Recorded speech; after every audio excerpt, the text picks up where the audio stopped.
Emisor Podcasting. 20 de julio de 1969. 7 minutes 45 seconds to landing. Michael Collins maniobra el módulo de mando Columbia, cono superior del enorme cohete Saturno V, con el cual la misión Apolo 11 despegó desde Cabo Kennedy 4 días antes. 75 feet. Car's looking good. Down a half. 60 seconds. Lights on. Forward. Forward. Mientras, Neil Armstrong y Buzz Aldrin descienden sobre el mar de la tranquilidad en el módulo lunar Eagle. Man on the moon. Houston, Tranquility Base here. The Eagle has landed. Roger, 20. Los mensajes que llegan a Houston hacen historia.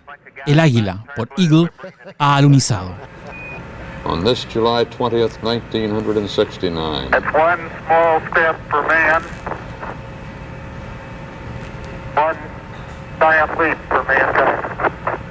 Este es un paso pequeño para el hombre y un salto gigantesco para la humanidad. Yep.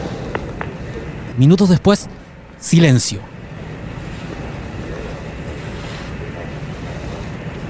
Algo ocurrió allá arriba. El Apolo 11 ha perdido su comunicación con la Tierra. O con casi toda la Tierra. Porque en algún lugar de Australia, radioaficionados reciben el siguiente diálogo. What is it? We have some explanation for that. ¿Qué fue? ¿Qué es? ¿Qué diablos fue? Estos tipos son enormes, señor. Son enormes. ¿Quiénes son esos seres que nos observan? Oh, santo cielo, ustedes no lo creerían. Estamos aquí, pero hemos descubierto algunos visitantes. Sí, han estado aquí durante cierto tiempo a jugar por sus instalaciones. No estamos solos. Misión central al habla. Refute el último mensaje. Le estoy diciendo que aquí hay otras naves espaciales. Están una al lado de las otras, en fila, el lado más alejado del borde del cráter. Eso que estamos viendo son naves espaciales. No hay duda. This is Houston, Roger, Neil.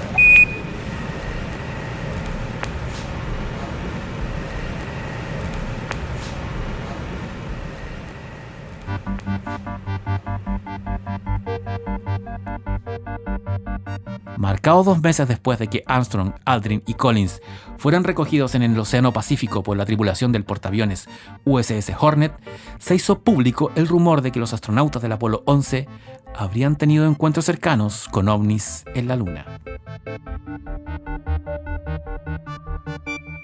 El 29 de septiembre de 1969, la revista National Bulletin publicó un sorprendente reportaje de tapa que reproducía el diálogo anteriormente citado entre Armstrong y el control de Houston. De inmediato, varios grupos de aficionados a los ovnis ejercieron presión a sus representantes en el Congreso para que emprendieran acciones y exigieran una respuesta oficial. El incidente no tuvo lugar, fue un invento del periodismo amarillo, respondió un administrador de la NASA en asuntos legales, en un memo fechado en enero de 1970. Sin embargo, a medida que pasaba el tiempo, los ufólogos continuaron redactando crónicas sobre la existencia de una base alienígena en la Luna y el ocultamiento de parte de la NASA y el gobierno de los Estados Unidos de esta horrible verdad. En el libro NASA Dark Mission, publicado en 1997 por Richard Ogland y Mike Bara, sus autores van incluso más lejos. El proyecto Apolo habría sido una misión conjunta de Estados Unidos y la Unión Soviética que entregó la tecnología no para viajar a la Luna, sino para realizar en nuestro satélite una serie de encuentros cercanos entre humanos y extraterrestres, reiniciando una relación que comenzaron los nazis en 1941, cuando se convirtieron en los primeros hombres en la Luna. ¿De qué estamos hablando? De lo que acaban de escuchar. De acuerdo a Hoagland y Bara, los estadounidenses sí fueron a la Luna. El alunizaje fue real, pero la verdadera conspiranoia al respecto va por otro lado. Una operación negra que suma nazis al ya ampliamente mencionado Comité Majestic 12 o a la masonería.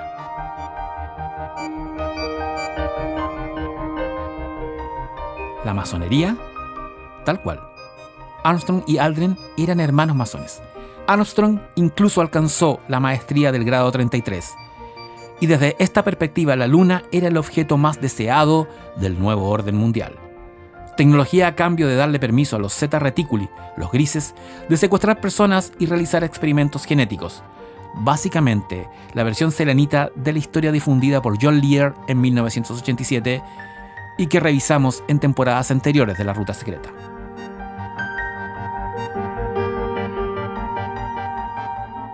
La Luna se convirtió entonces, a partir de 1969, en una estación espacial humano-alienígena, desde la cual comenzó en secreto la exploración galáctica de la humanidad. Nuestra propia estrella de la muerte del programa espacial secreto, también ya analizado en otro capítulo de La Ruta.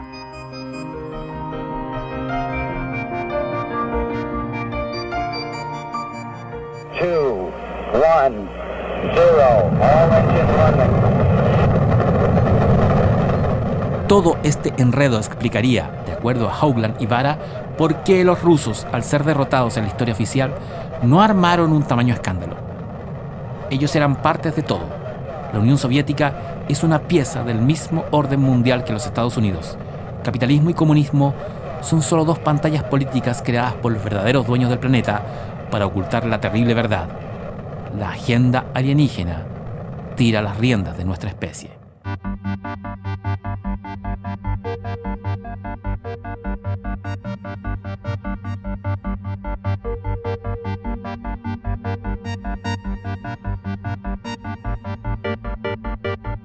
Y es más o menos en la misma época cuando se inicia la difusión del más popular de los mitos astronáuticos contemporáneos, el fraude lunar.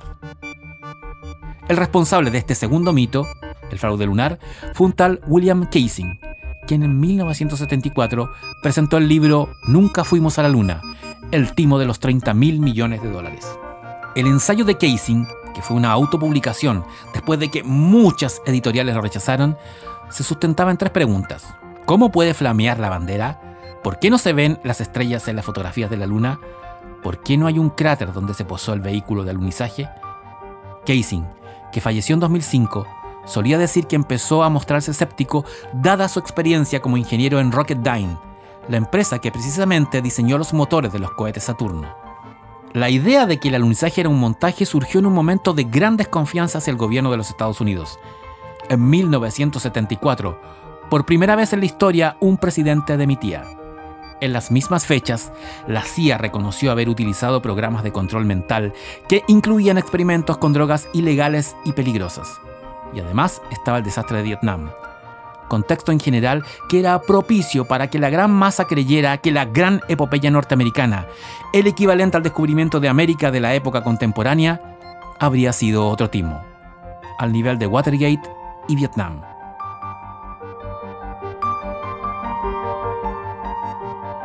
Al igual que lo ocurrido con el COVID-19 hace un par de años, el público no confiaba ni en las autoridades ni en la ciencia. Podían creerse lo que les pusieran encima, y el libro de Kaysing era el cóctel preciso para una nación y una cultura entera con problemas de fe. No fue complicado crear una conspiración selenita, antecedentes había y no eran recientes. El primer engaño lunar data de agosto de 1835. Sí, escucharon bien, de 1835, cuando el prestigioso New York Times publicó entre los días 25 y 31 de ese mes una serie de artículos en los que se sostenía que el telescopio de Sir John Herschel, matemático de la Casa Real Inglesa, considerado el padre de la moderna astronomía, había avistado construcciones en la Luna, donde además se descubrió una civilización de humanoides parecidos a castores que cabalgaban en unicornios.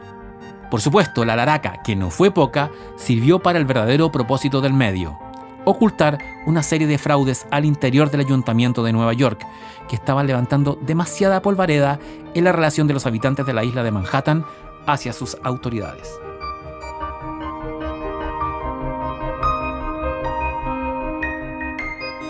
Interesante es el detalle que 3 años antes de la publicación de Nunca fuimos a la Luna, el timo de los $30.000 millones, la posibilidad de que el alunizaje hubiese sido un fraude fue atisbada en una corta escena ambientada en Nevada, cerca del Área 51, de hecho, en la película de James Bond, El Agente 007, Los Diamantes son Eternos, misma que trajo de regreso a Sean Connery a su rol más conocido. En la secuencia, Bond irrumpe en una base secreta de la CIA donde se está rodando el descenso de un módulo lunar. Kaysing jamás lo confesó, pero años después, cuando se supo la verdad de su publicación, se hizo también oficial que aquella curiosa escena del espía más famoso de Hollywood había sido la inspiración para su encargo. ¿Encargo? Exactamente.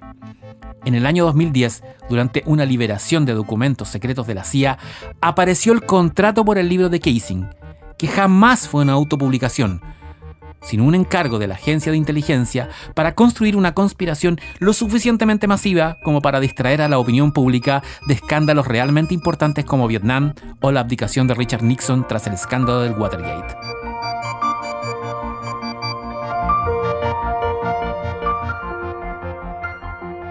George Bush padre, segundo de la CIA en 1974, fue entrevistado por Annie Jacobsen para su libro Área 51. Bush reconoció el pago a Kaysing y agregó que la idea efectivamente la tomaron de la película del 007, pero jamás pensaron que se iba a convertir en una leyenda contemporánea, con tantos teóricos intentando probar la verdad de una mentira construida como tapadera política.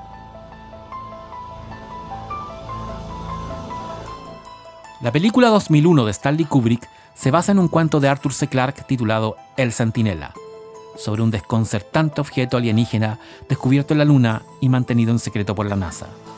En 1992, el músico inglés Mike Oldfield se inspiró en este relato para el tema de apertura de su álbum Tubular Bells 2, usado además en la banda de sonido de la película de los Expedientes Secretos X. Esto es Sentinel, Mike Oldfield.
Emisor Podcasting.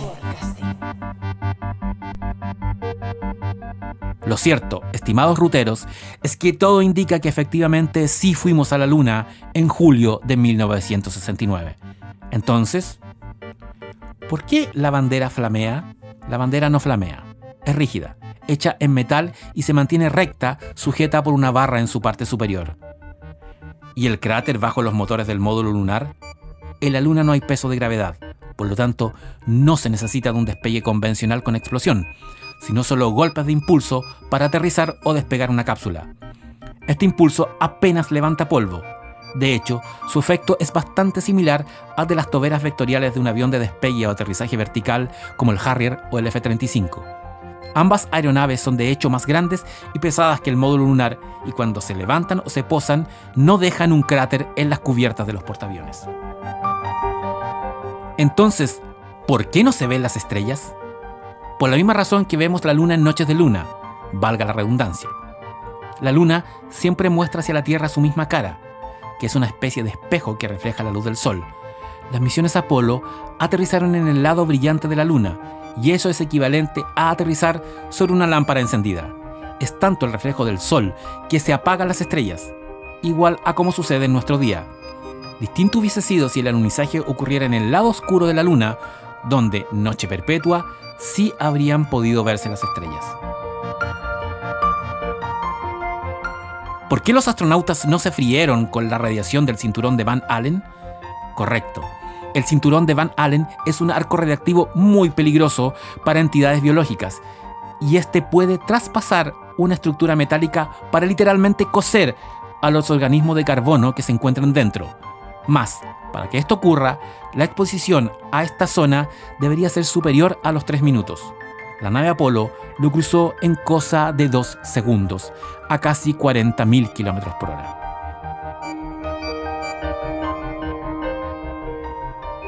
¿Por qué se ven sombras como si hubiesen muchas fuentes de luz alumbrando a los astronautas? Si realmente hubiesen varias fuentes de luz, los astronautas y objetos tendrían más de una sombra, cosa que no sucede. Hay otro argumento de que las sombras deberían ser completamente negras porque el Sol es la única fuente de luz. Sin embargo, la luz del Sol se refleja en la superficie de la Luna, que es muy irregular, por lo que no hay una total oscuridad, ni las sombras tienen que ser paralelas. Es la misma razón de por qué no se ven las estrellas.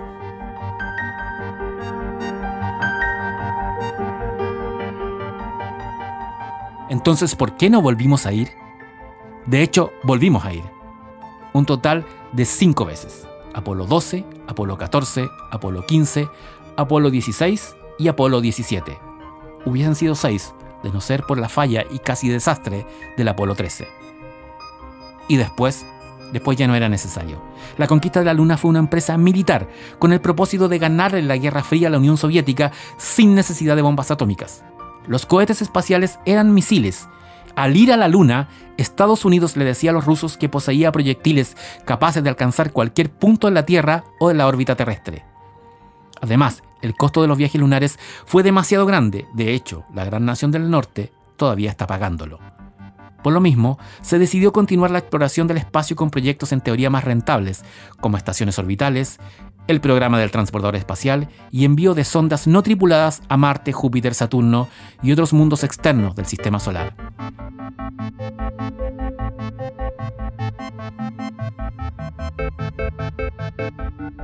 ¿Por qué Apolo 11? Porque hubo 10 misiones Apolo antes. El Apolo 1 explotó en la torre de lanzamiento. Del 2 al 6 fueron no tripulados. Apolo 7 fue un vuelo orbital. Apolo 8, el primer viaje más allá de órbita terrestre, dando una vuelta alrededor de la Luna. Las misiones 9 y 10 fueron ensayos para la misión definitiva, que fue la 11. ¿Cómo pudimos ir a la Luna con tecnología tan retrasada? En realidad, la tecnología mecánica de la época era tan o más avanzada que la actual. Por citar un ejemplo, el avión de pasajeros más veloz del 2022, el Airbus A350, tarda 6 horas en volar de Nueva York a Londres. El más rápido de 1969, el Concorde, lo hacía en 2 horas y media. El jet de combate más veloz y moderno del 2022 alcanza 2 veces la velocidad del sonido. Su homólogo en 1969, el JF-12, casi 4 veces la misma velocidad.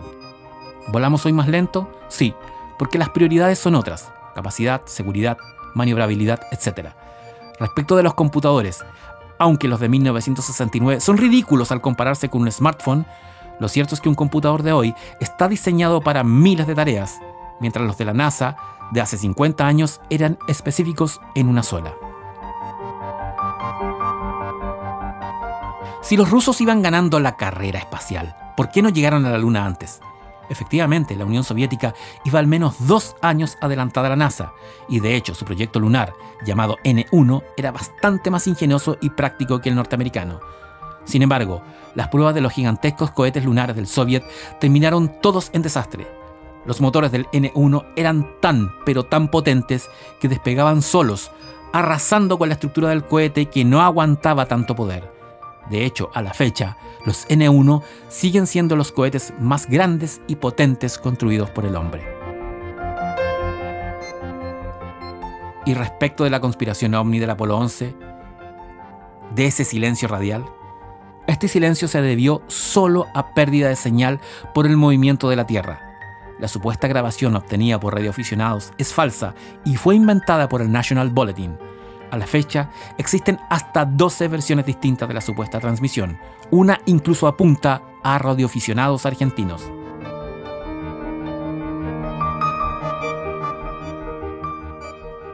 Neil Armstrong fue masón.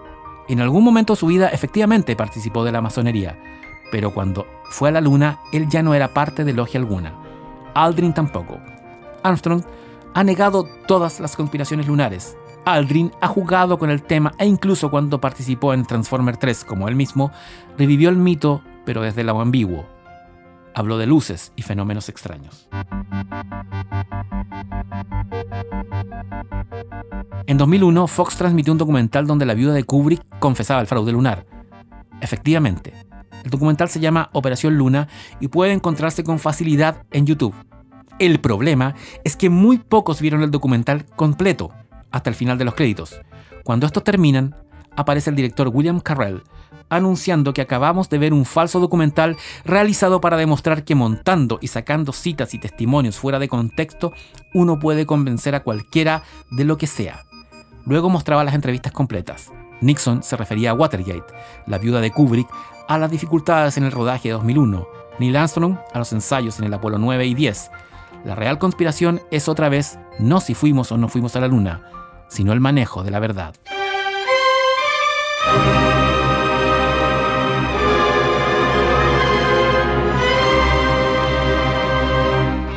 Soy el emisor Francisco Ortega. Escucha o descarga este y los otros capítulos de La Ruta Secreta desde emisorpodcasting.com o de tu plataforma de audio preferida.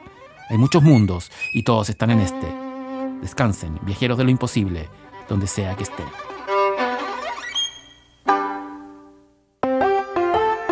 Emisor Podcasting.